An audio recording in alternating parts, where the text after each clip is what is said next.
En esta clase teórica vamos a ver el tema electroforesis. Los contenidos que vamos a desarrollar son los siguientes: fenómenos electrocinéticos, ecuación de velocidad y movilidad electroforética, su dependencia funcional, el concepto de flujo electroosmótico, los fundamentos y métodos de los distintos tipos de electroforesis, en papel, en acetato de celulosa, agarosa y principalmente geles de poliacrilamida. Electroforesis en condiciones nativa y desnaturalizante, isoelectroenfoque, electroforesis bidimensional y la técnica de inmunoblotting. Para comenzar, repasemos algunos conceptos. Las proteínas pueden ser consideradas como macroiones. Vamos a ver cómo se determina su carga, el concepto de punto isoeléctrico y repasar el concepto de radio de Stokes ya visto.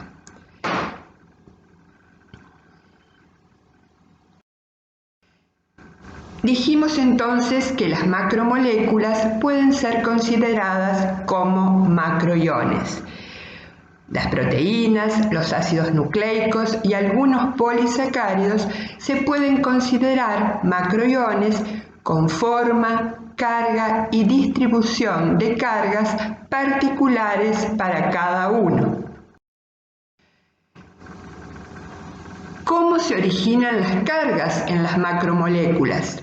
En las proteínas, las cargas se originan en los grupos R de los aminoácidos y en los grupos amino y carboxilo terminales. En los ácidos nucleicos, los fosfatos son los portadores de las cargas. Y en los polisacáridos, generalmente heteropolisacáridos, proviene de los residuos azúcar oxidados o sustituidos y pueden ser grupos ácidos como carboxilatos, sulfatos o básicos aminas. Podemos representar entonces al macroión con su nube iónica o doble capa eléctrica y vamos a definir lo que se conoce como potencial Z. Los iones en general, además de estar hidratados, se rodean de una nube iónica de carga opuesta a ese ion central y densidad decreciente hacia el seno de la solución. Como vemos en el esquema, tenemos el ion central rodeado de cargas opuestas, en este caso positivas, y su nube iónica disminuyendo hacia el seno de la solución. Este potencial eléctrico debido al ion central y su nube iónica disminuye exponencialmente con la distancia que designamos con la letra R, de acuerdo a la teoría de Debye-Hücke. Y podemos entonces establecer la expresión de ese potencial eléctrico para iones pequeños, la que observan en la diapositiva. O sea, el potencial eléctrico va a ser igual a la carga Q del ion por E elevado a la constante kappa que multiplica a R, la distancia, menos A sobre D por R sobre 1 más kappa por R. D, en este caso, es la constante dieléctrica. Entonces, también para las macromoléculas, el potencial eléctrico va a depender no solo de su carga, sino también de la fuerza iónica de la solución y varía exponencialmente con la distancia. Para entonces, repetimos, para un macroión vamos a definir el potencial Z como el potencial eléctrico en la superficie de corte. El potencial Z disminuye al aumentar la fuerza iónica. Cuando la macromolécula se mueve, lo hace junto con la capa de hidratación y los iones firmemente adheridos. Para un macroión compacto, con una distribución simétrica de cargas en su superficie, la expresión del potencial eléctrico queda igual a la de Debye-Hückel definida para un ion. Tenemos entonces que ese potencial eléctrico es igual a la carga por E a la menos kappa por R menos A sobre D por R 1 más kappa por R. El potencial eléctrico en la superficie de corte, que es la superficie que separa lo que está fijo de lo que se mueve, se denomina potencial Z. O sea, el potencial Z es igual al potencial eléctrico para una distancia R igual a igual aproximadamente al radio del macroión. De esta manera, la expresión para el potencial Z es la que vemos en esta diapositiva. Z es igual a Q, carga de la macromolécula, sobre D, constante dieléctrica, sobre R, radio del macroión, por 1 más kappa por R. Kappa es igual a una constante B por la raíz de la fuerza iónica. Kappa es la constante de Debye-Hückel. Recordemos que I es la fuerza iónica y se puede calcular a través de la expresión que dice que la fuerza iónica es igual a 1/2 de la sumatoria de las cargas elevada al cuadrado por la concentración de todos los iones presentes en la solución.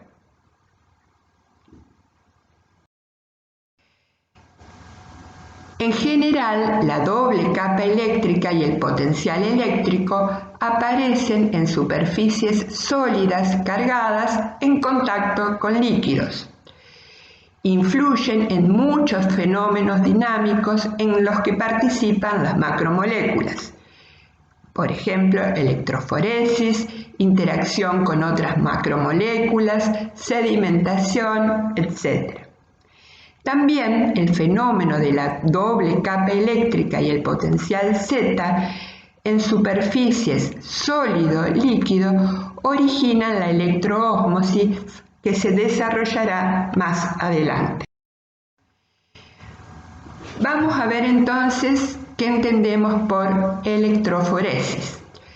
La mayoría de los polímeros biológicos poseen carga eléctrica y por lo tanto son capaces de migrar bajo la influencia de un campo eléctrico. El transporte de partículas a través de un solvente mediante un campo eléctrico recibe el nombre de electroforesis.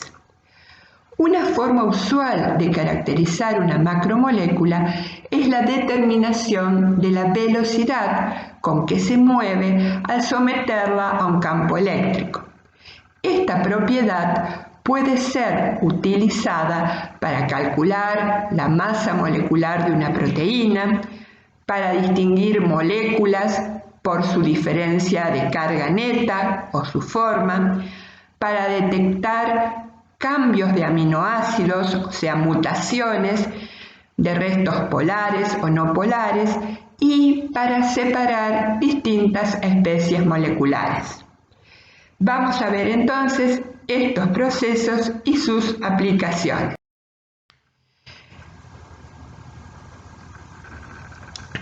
Vamos a ver primero una breve descripción de los principios de la electroforesis.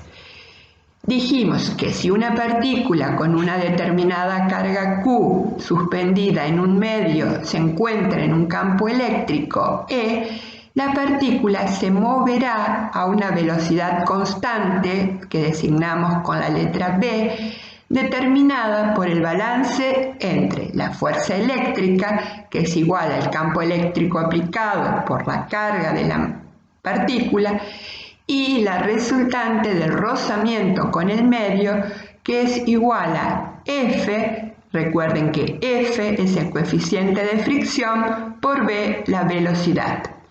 Entonces, de este balance entre la fuerza eléctrica y la fuerza de rozamiento, podemos despejar la velocidad y en consecuencia definir movilidad como la velocidad que toma la partícula por unidad de campo. O sea, la movilidad electroforética va a ser igual a la velocidad electroforética sobre el campo eléctrico aplicado. Y esto es igual a la carga de la partícula sobre el coeficiente de fricción. La electroforesis es un método esencialmente analítico. De acuerdo a la variante técnica que se utilice, permite la separación y el análisis en función de, en el caso de la electroforesis libre, el fundamento de separación está dado por la relación carga de la macromolécula sobre radio hidrodinámico, o sea, por la relación carga-radio de Stokes. En la electroforesis en gel de poliacrilamida nativo, cuya sigla es PAGE, en PAGE nativo, la separación ocurre debido a la relación carga-radio de Stokes y al radio de Stokes absoluto. En el caso de la técnica de Page SDS, la separación ocurre por el radio de Stokes, o sea, por masa molecular. Y en la técnica de isoelectroenfoque, la separación ocurre debido a las diferencias en los puntos isoeléctricos. Vamos a desarrollar a continuación cada una de estas variantes. También podemos distinguir los distintos tipos de electroforesis de acuerdo al medio de migración. Podemos hablar de electroforesis libre, electroforesis sobre soporte, siendo estos soportes papel, acetato de celulosa, agar-agarosa y acrilamida. Aquí hay que recordar que en la acrilamida no hay flujo electroosmótico. Y por último, la técnica más moderna, la electroforesis capilar, donde el flujo electroosmótico es muy importante. Vemos en esta diapositiva cómo evolucionó la técnica de electroforesis desde la electroforesis libre, diseñada por Tiselius en 1937 y que le valió un premio Nobel en 1948. En su desarrollo, Tiselius separaba partículas en un tubo en U sin ningún tipo de soporte, o sea, es lo que se conoce como electroforesis libre. Luego aparecieron los soportes, siendo el más usado en la actualidad la electroforesis en geles de poliacrilamida. Y por último, también en los últimos tiempos, el desarrollo de la electroforesis capilar. En este paso del tiempo se fue ganando en resolución y sensibilidad. La electroforesis libre, entonces, podemos definir que la velocidad electroforética va a ser igual a la movilidad electroforética por el campo eléctrico aplicado. Entonces, la velocidad aumenta si aumenta la movilidad y aumenta el campo eléctrico aplicado. Recuerden que el campo eléctrico aplicado va a ser igual al voltaje sobre la longitud del ancho de puente, y el voltaje va a ser igual a la intensidad de corriente por la resistencia. Entonces podemos ver que el campo eléctrico aumenta con la intensidad de corriente y disminuye con el aumento de la conductividad, que va a ser función de la concentración, carga y movilidad de los electrolitos. Conviene que la conductividad no sea demasiado alta. Vamos a ver cómo llegamos entonces a la expresión de la movilidad electroforética. Si hacemos el desarrollo partiendo de un ion pequeño de carga Q que se somete a un campo eléctrico en un medio salino, se genera una fuerza eléctrica que lo desplaza hacia el polo de carga opuesta y aparece una fuerza de fricción en sentido contrario que es proporcional a la velocidad. Entonces, definimos así la fuerza friccional y la fuerza eléctrica. Cuando se igualan ambas fuerzas, el ion se desplaza con una velocidad igual a Q por E sobre 6pi por la viscosidad por el radio del ion. Esta es la ecuación de Huckel aplicable para iones pequeños en medios salinos. Ahora, para una macromolécula, la movilidad electroforética la definimos de acuerdo a la expresión de Henry. O sea, para macromoléculas en medios salinos no tan diluidos, la expresión más adecuada es la expresión de Henry, que dice que la movilidad electroforética va a ser igual a D, es la constante dieléctrica, por Z sobre 6pi por la viscosidad por el factor de Henry. Recordemos que Z es igual o depende de la carga del macroion e inversamente de kappa, que depende de la fuerza iónica. Entonces, Q es la carga del macroion, D es la constante dieléctrica. La carga es igual a la valencia neta promedio por E, que es la carga elemental. Eta es la viscosidad del medio. F de kappa por R es el factor de Henry, que depende del tamaño del macroion y depende de la fuerza iónica a través de kappa. R, ya dijimos, es el radio del macroion y en la práctica se considera el radio de Stokes. Kappa, repito, es la constante de Debye-Huckel que depende de la fuerza iónica. Llegamos así, reemplazando Z en la expresión de la movilidad, a la ecuación de Henry, que se usa para macromoléculas en medios salinos no muy diluidos. Queda entonces la expresión de la movilidad electroforética igual a la carga de la proteína por el factor de Henry sobre 6pi por la viscosidad por el radio por 1 más kappa por R. Como vemos, la movilidad electroforética libre depende de la relación carga de la partícula radio de Stokes y recordemos que la carga depende del pH del medio. Depende la movilidad electroforética de la fuerza iónica a través de kappa, que es igual a la constante B por la raíz de la fuerza iónica, y depende también de la viscosidad del medio. Entonces podemos, teniendo en cuenta que la separación ocurre debido a diferencias en la relación carga de la partícula radio de Stokes, partículas que tengan igual relación carga radio de Stokes no se podrán separar por electroforesis libre. Ese factor o función de Henry F igual de kappa por R es función del radio de Stokes y de la fuerza iónica. Varía entre 1 y 1,5. Si kappa por R es pequeño, menor que 1, la ecuación de movilidad se simplifica y llegamos a la ecuación mencionada anteriormente, la ecuación de Huckel, para un ion pequeño en medios diluidos.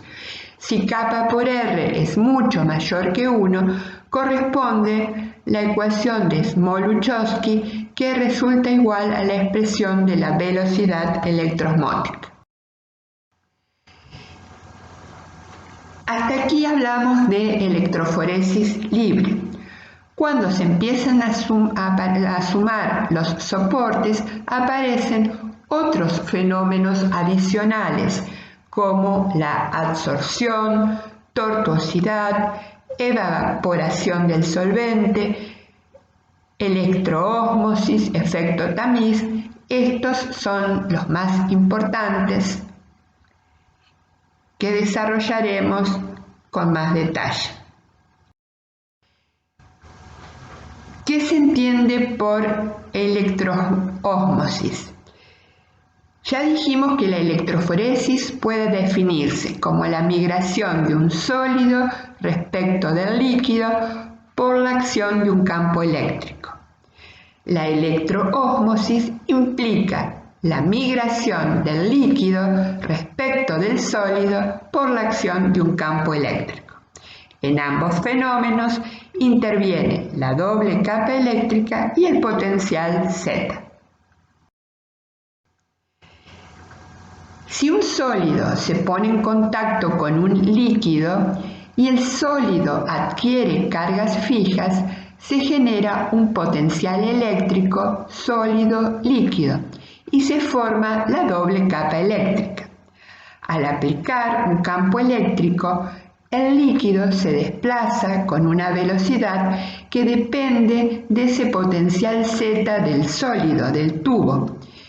Este fenómeno puede estar presente cuando se realiza una electroforesis sobre soporte y puede influir en la magnitud y el sentido de la migración de las moléculas que se desean separar. Va a depender de las características del soporte y es importante solo en alguno de ellos. Dijimos entonces que el líquido se desplaza cuando se aplica un campo eléctrico. De acuerdo a las características del sólido, el flujo electroosmótico depende del pH. Vemos aquí la expresión que correspondería para la velocidad y movilidad electroosmótica. Como ven, depende del potencial Z del sólido, o sea, del soporte, depende de la constante dieléctrica, depende de la viscosidad del medio, depende de la densidad de carga y depende de la constante de Debye-Huckel, por lo tanto depende de la fuerza iónica. O sea que el flujo electroosmótico va a depender del pH y de la fuerza iónica.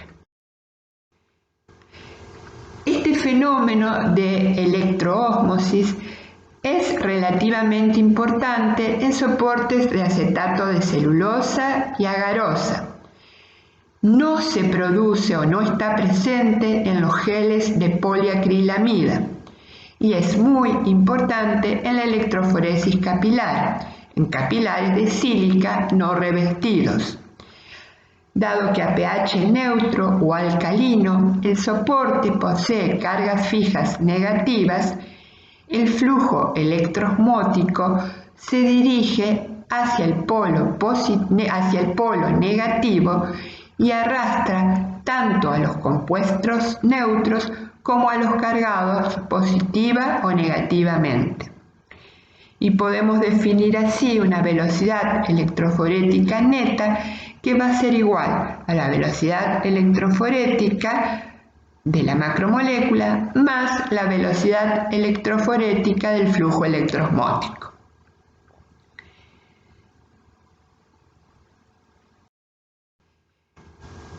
¿Cómo se desarrolla este flujo electroosmótico en un capilar de sílice? La superficie del capilar de sílice fundida está cargada negativamente debido a la disociación de los grupos silanoles.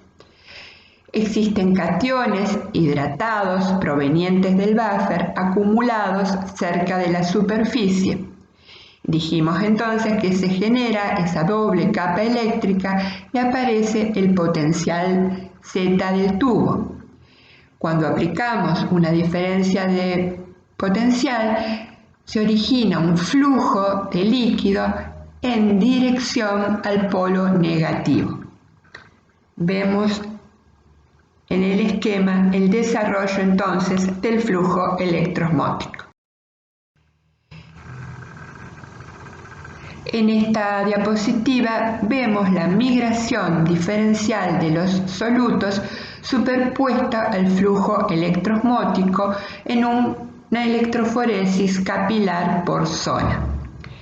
Como vemos, gracias a la presencia de este flujo electroosmótico, puedo tener la separación diferencial de partículas con carga positiva en primer lugar, neutras en segundo lugar y por último partículas con carga negativa.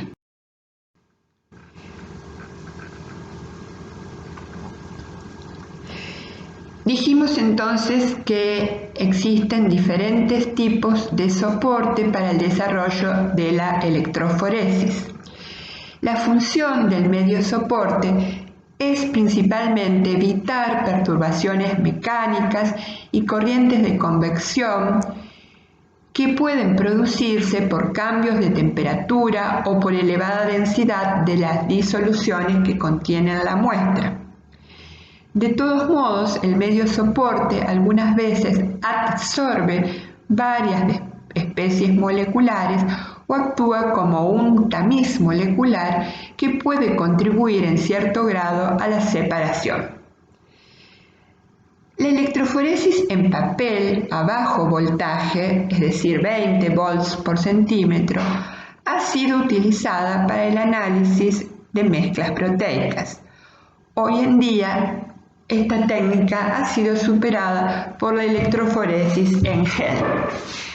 La electroforesis a bajo voltaje es ineficaz para separar moléculas pequeñas como aminoácidos y nucleótidos porque poseen una carga demasiado reducida para proporcionar una movilidad suficiente, o sea, la separación sería muy lenta.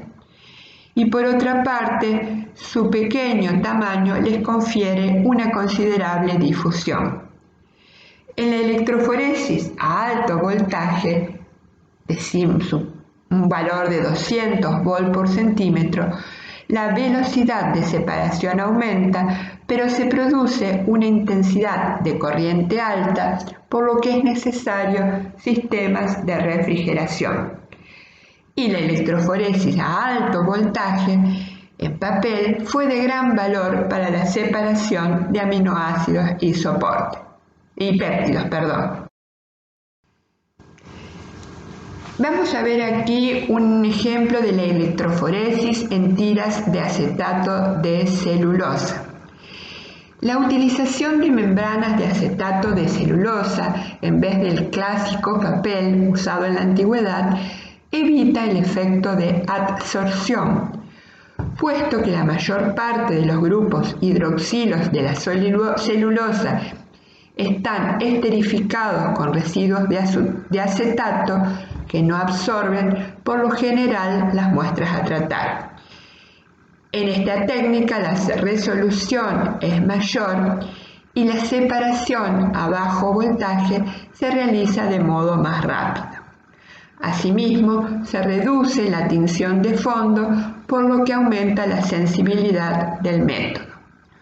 Una aplicación de la electroforesis de acetato de celulosa, una aplicación clínica, es la que se usa en el laboratorio clínico para determinar las proteínas del suero, técnica que se conoce como proteinograma. En la imagen vemos en la izquierda una imagen electroforética normal donde vemos las bandas que corresponden a las fracciones encontradas en el suero, fracción a la proteína albúmina, alfa 1, alfa 2, beta globulinas y en último lugar las gamma globulinas. En la imagen de la derecha vemos un ejemplo de un proteinograma anormal. Se trata de una gamopatía monoclonal a inmunoglobulina G. Vemos entonces, como les mencioné, las distintas fracciones del suero, pero en este caso se ve una banda remarcada en la zona de las gamma globulinas, que correspondería a la inmunoglobulina G.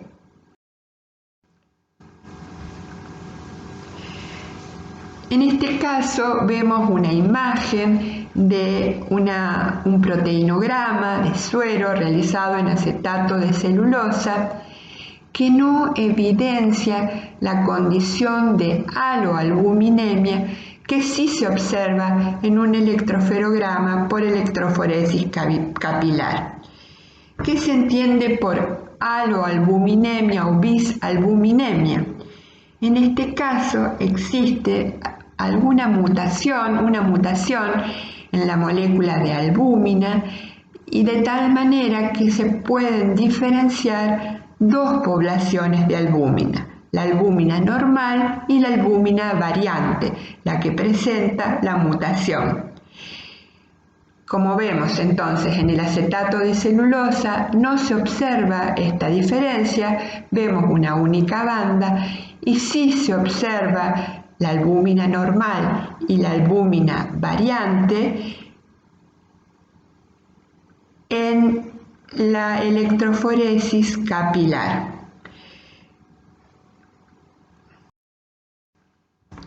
Vamos a ver ahora el desarrollo de electroforesis en geles de poliacrilamida que lo simbolizamos con las letras PAGE, o sea, PAGE. Aparece aquí el efecto de tamiz molecular.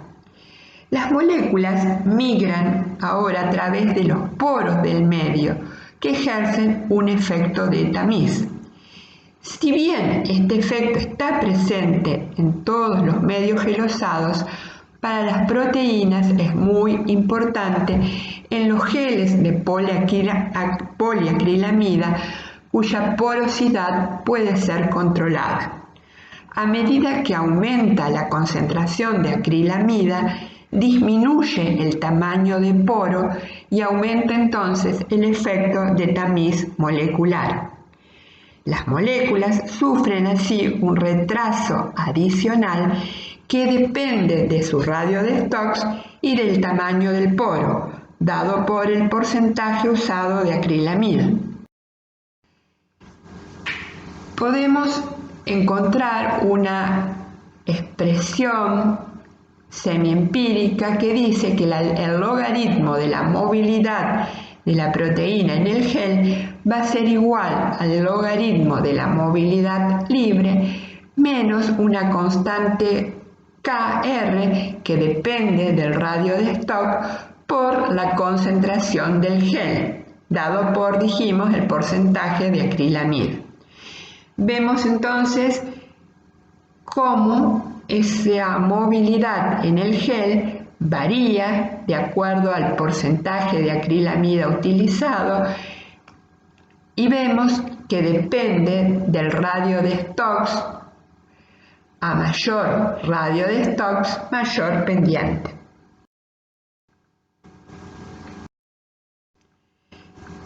¿Cuál es la metodología en general que se usa para realizar una electroforesis en gel de poliacrilamida? Esto lo van a ver también en las clases de trabajo práctico. Primero debemos realizar la gelificación del medio, o sea, preparación de las placas. Segundo, la conexión a las cubas. Tercero, siembra de la muestra y separación por la aplicación de diferencia de potencial a través de una fuente de poder. Y por último, el revelado. Aquí vemos un esquema que nos muestra un equipo de electroforesis capilar con la cuba que contiene buffer en la parte inferior, una cuba superior.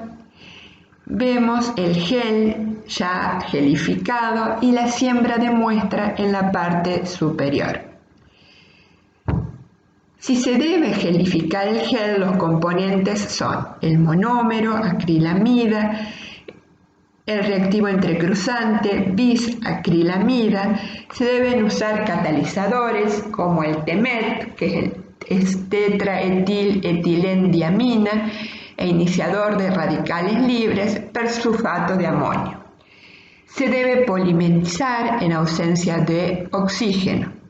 Y recuerden que aumentando el porcentaje de acrilamida disminuye el tamaño del poro. De nuevo tenemos entonces un esquema de Page.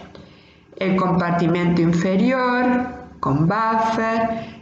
Aquí ya vemos el desarrollo de la electroforesis con las muestras que se separan en bandas, luego de teñido con un colorante, el compartimento superior con buffer, los pocillos donde se aplican las muestras. Ese gel está colocado entre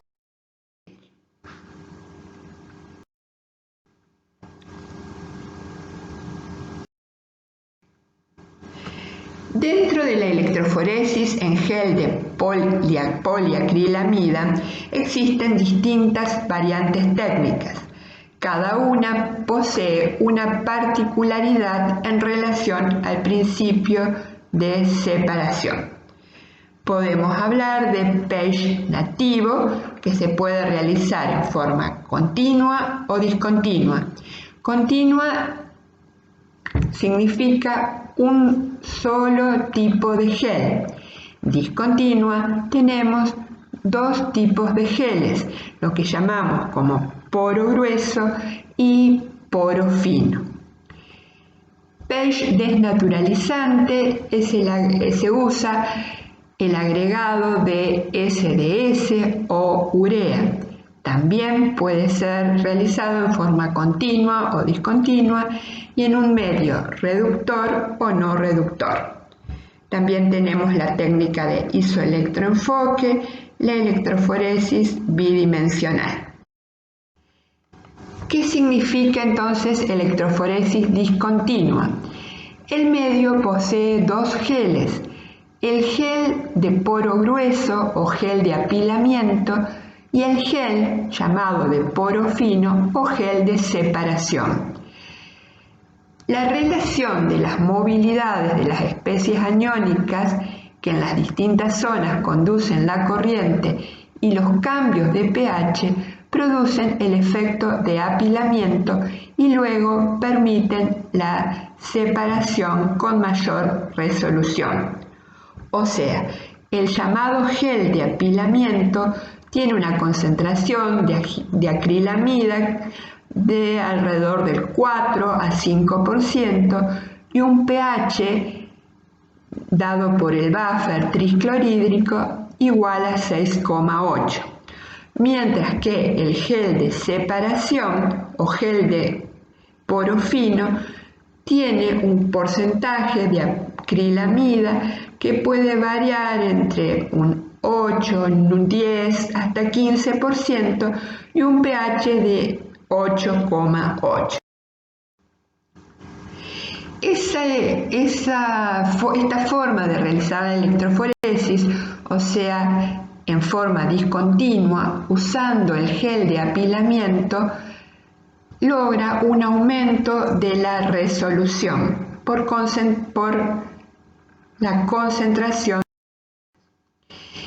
Como dijimos, hay una discontinuidad del pH y composición de especies iónicas entre las distintas zonas, que sería el reservorio que presenta la muestra, el gel de apilamiento y el gel de separación. El catión es común en las tres zonas, es el tris. El anión, que es el glicinato, cuya carga depende del pH, es el anión A1. El anión A2 es la o las proteínas y el anión A3 es el cloruro. El pH en el gel de apilamiento es menor, dijimos 6,8, que en el gel de separación, que es alrededor de 8,8 o 10. La relación de movilidades entonces estará dada de la siguiente manera: A1 menor que A2 menor que A3, y mientras se mantenga, los componentes no se mezclan.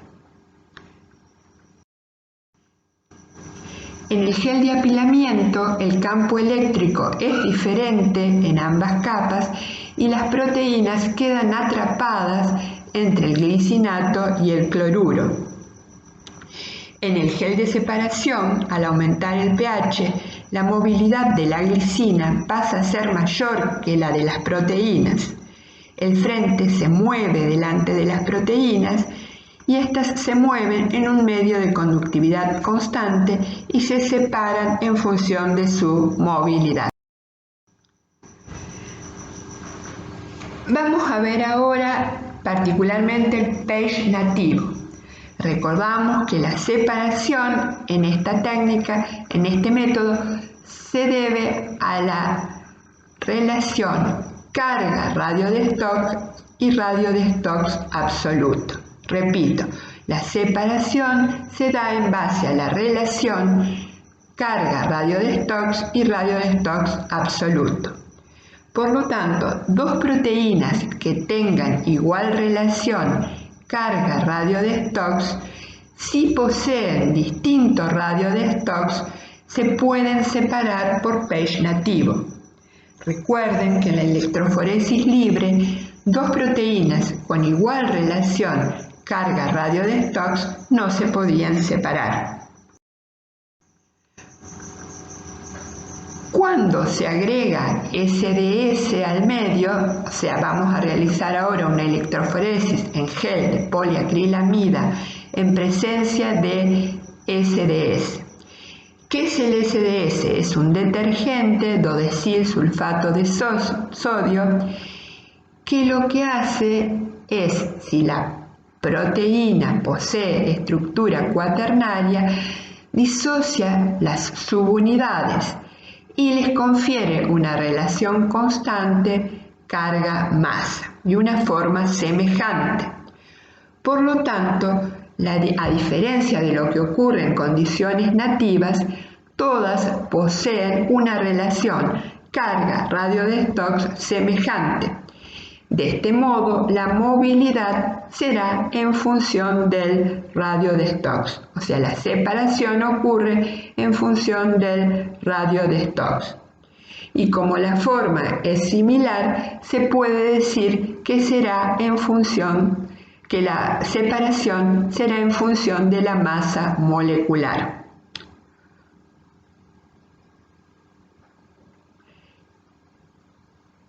Esto ocurre si en la proteína no existen puentes disulfuro. De lo contrario, será necesario además usar un agente reductor, por ejemplo, beta-mercaptoetanol.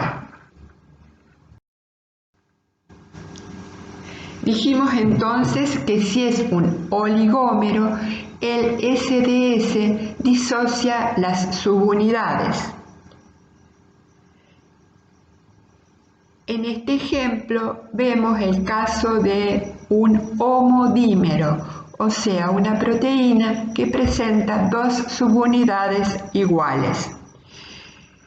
Si las subunidades son iguales, en el pH SDS se visualiza una única banda que corresponde a la masa molecular de la subunidad. En el ejemplo, la masa molecular de la subunidad es igual a 40.000 gramos mol, 40.000 Dalton o lo que es lo mismo, 40 kilodalton. La masa molecular de la proteína nativa, compuesta por 2 subunidades, será igual a 80 kilodalton. Dijimos entonces que PEG-SDS se puede realizar en condiciones reductoras o no reductoras. Si no existen puentes disulfuro intra o intercatenarios, la adición de reductores como beta-mercaptoetanol o ditiotreitol no cambia el resultado. Pero si existen puentes disulfuro, con la adición de los compuestos reductores se rompen estos enlaces y el resultado puede ser distinto en cada caso.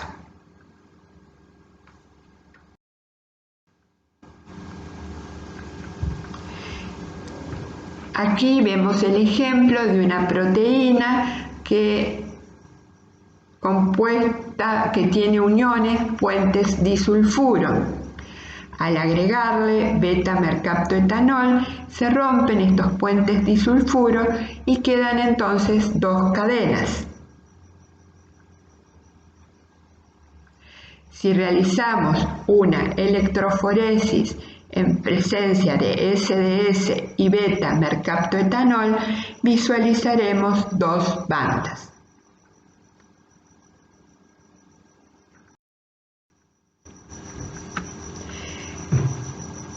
¿Qué utilidad tiene el PEG-SDS? Una de las utilidades es que si usamos patrones de masa molecular, o sea, proteínas de masa molecular conocida, podremos determinar la masa molecular de una proteína incógnita. Si es monomérica, será su masa molecular. Si la proteína es oligomérica, o sea, está compuesta por subunidades, podremos determinar la masa molecular de cada subunidad. ¿Cómo se procede entonces?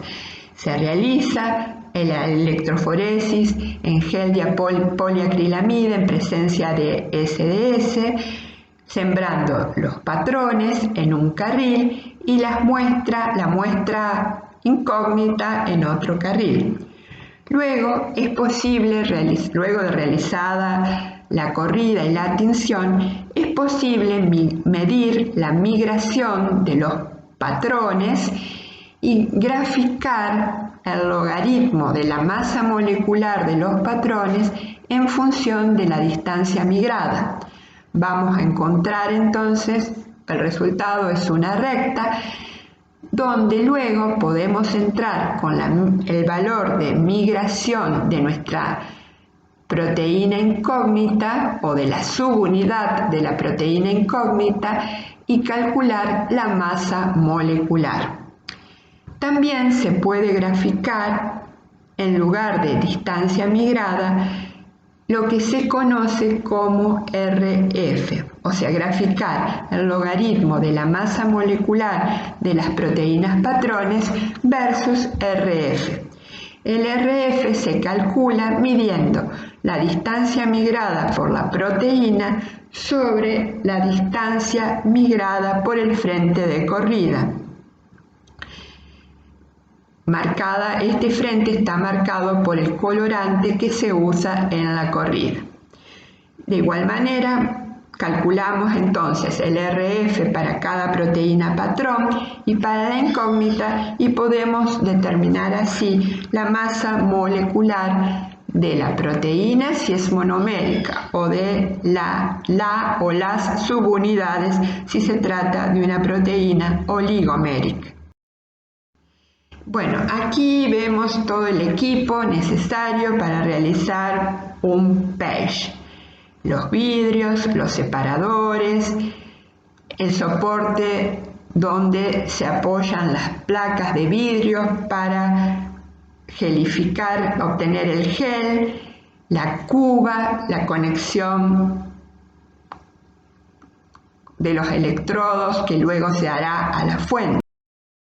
Y esta es una imagen de un PEG SDS, donde se observan diferentes bandas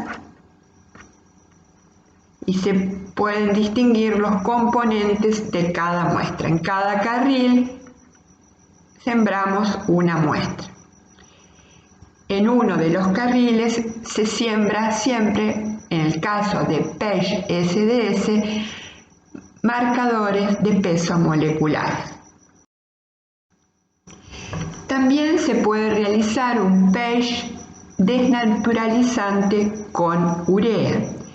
Si la proteína se desnaturaliza con urea, su carga no cambia sustancialmente. Pero si es oligomérica, la urea disocia en subunidades, o sea, se despliega, la proteína se despliega y la banda que se observe corresponderá a cada subunidad. Recuerden que al desplegarse, al desnaturalizarse, aumenta el radio de Stokes. Si la proteína es monomérica, se observa una disminución de la movilidad de la proteína desnaturalizada respecto a la proteína nativa. Aquí vemos una electroforesis realizada en gradiente de urea que va desde 0 a 8 molar de urea. Vemos el caso de una proteína nativa y de su mutante y vemos cómo difiere la movilidad al aumentar la concentración de urea. La banda superior en el gel contiene una forma mutante de la lisosima, donde está sustituido el aminoácido alanina, ubicado en la posición 170, está sustituido por trionina. Y la banda inferior, discontinua, corresponde a la proteína wild type, nativa. La proteína nativa se aplicó al gel primero y migró durante 10 minutos. Luego se aplicó la proteína mutante y continuó la electroforesis. El gel se coloreó en este caso con comas y blue. El gel revela dos importantes diferencias en el proceso de desnaturalización de la proteína mutante y la wild type. La proteína mutante se desnaturaliza a menor concentración de urea que la proteína nativa.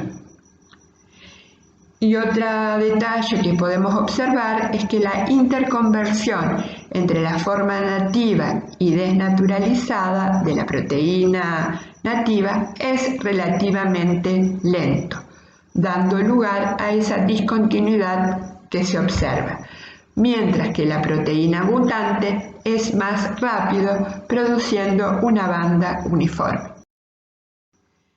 Bueno, por último mencionamos nada más la electroforesis capilar, donde tenemos dos reservorios que se ubica el buffer, un capilar de sílica, un detector por donde van a pasar las muestras que se van separando, y esto está conectado a una computadora que registra el proceso.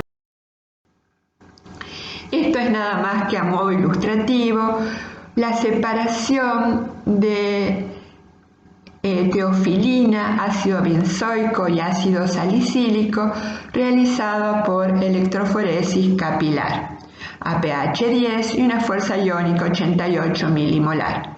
También se incluye en esta corrida un marcador del flujo electroosmótico, o sea, una sustancia neutra que será el marcador de flujo electroosmótico. Este es otro ejemplo de separación, en este caso de dos aminoácidos, fenilalanina y tirosina, en suero. Vamos a ver a continuación la técnica o el método de isoelectroenfoque. Como ya dijimos, las proteínas son anfolitos, es decir, contienen grupos con carga positiva y grupos con carga negativa. Todos los anfolitos presentan la propiedad de que su carga depende del pH. Existe un valor del pH al cual la carga neta es igual a 0. Este pH se conoce como punto isoeléctrico.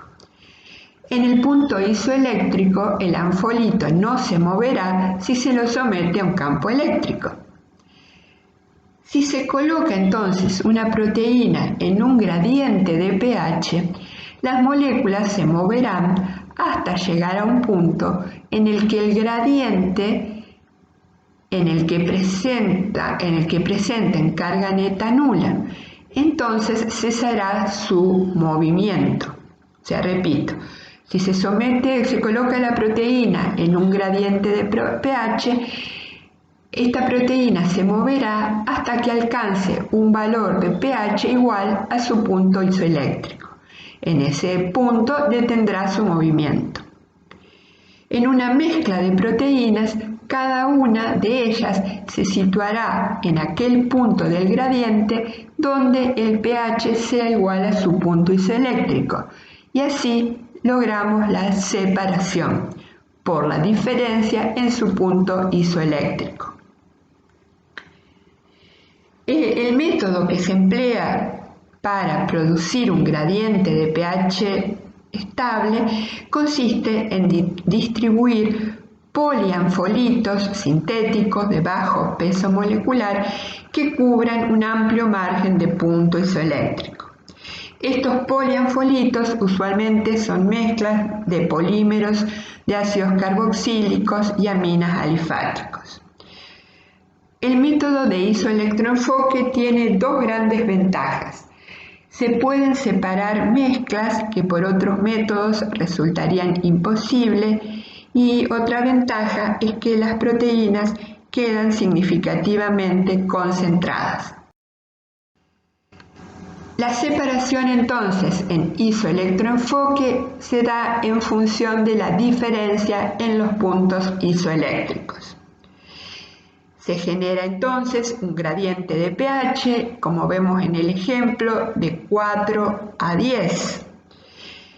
Este es un método de equilibrio en el que las proteínas migran en un medio de pH variable y quedan enfocadas, o sea, detenidas en la zona en la cual el pH es igual a su punto isoeléctrico.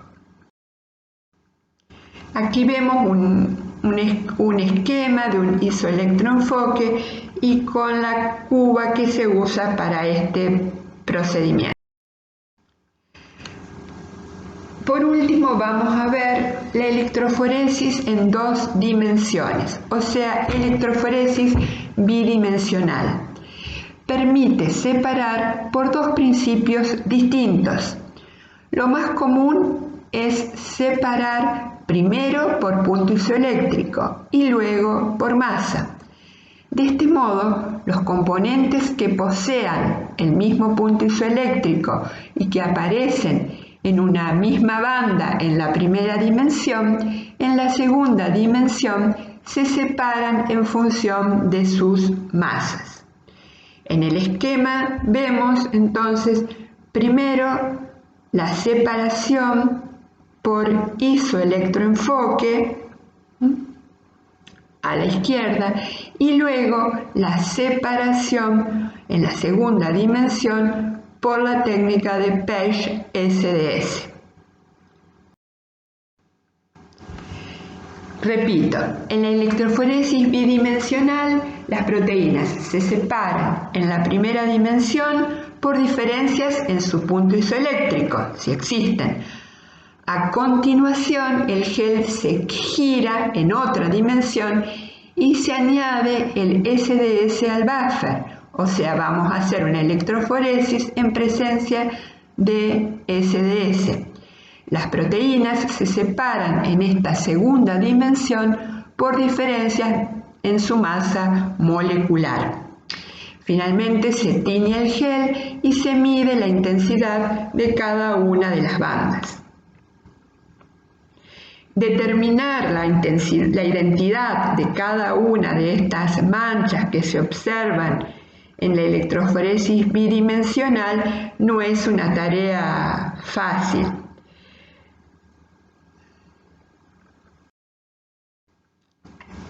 Aquí vemos cómo se vería una electroforesis bidimensional.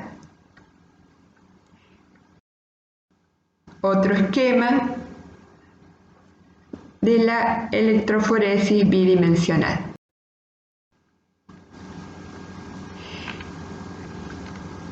También tenemos la técnica de inmunoblotting, que combina primero una separación electroforética y luego la transferencia a un medio absorbente como la nitrocelulosa y luego una reacción inmunoquímica.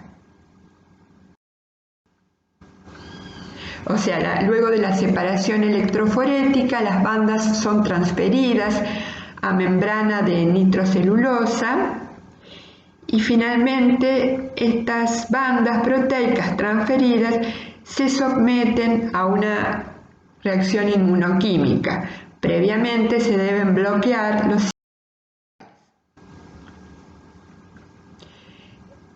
La reacción inmunoquímica se desarrolla utilizando uno o más anticuerpos, uno de los cuales debe estar marcado con una enzima, con un fluoruro.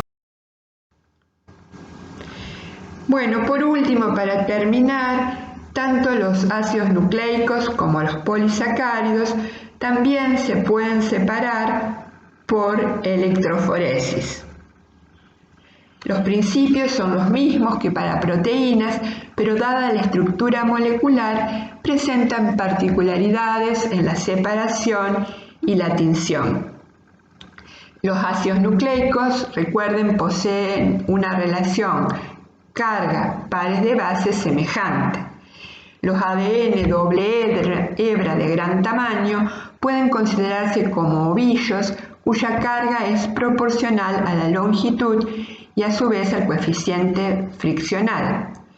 Por lo tanto, en electroforesis libre presentan una movilidad que es independiente de su longitud. Poseen relación carga-radio de Stokes semejante y no se separan.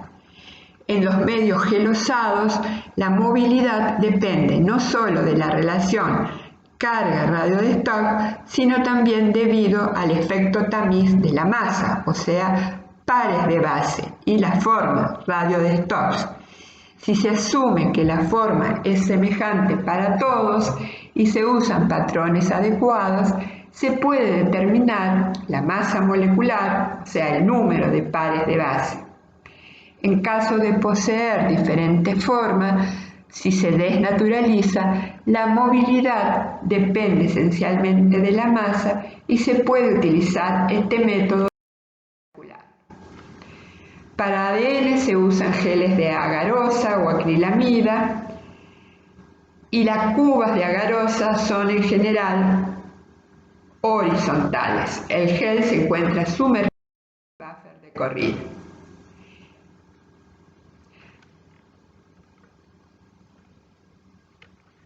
Aquí vemos una diferencia en las movilidades si se trata de un plásmido cerrado, de un plásmido.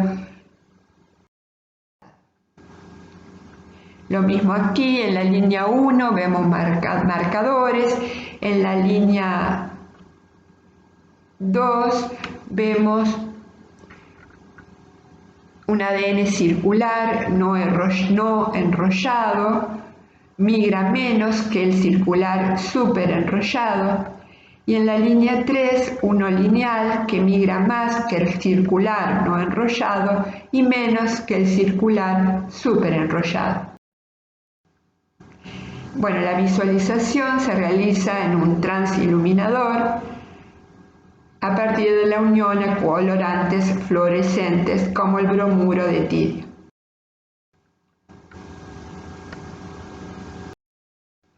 Por último, aquí tienen señalada la bibliografía sugerida para ampliar este tema. Y quería hacerles notar que en esta página en esta dirección, pueden encontrar un video tutorial que muestra con detalle cómo se realiza la electroforesis en gel de poliacrilamida en el laboratorio. Si pueden, no dejen de verlo, les va a ser de utilidad para entender cómo resulta todo el proceso.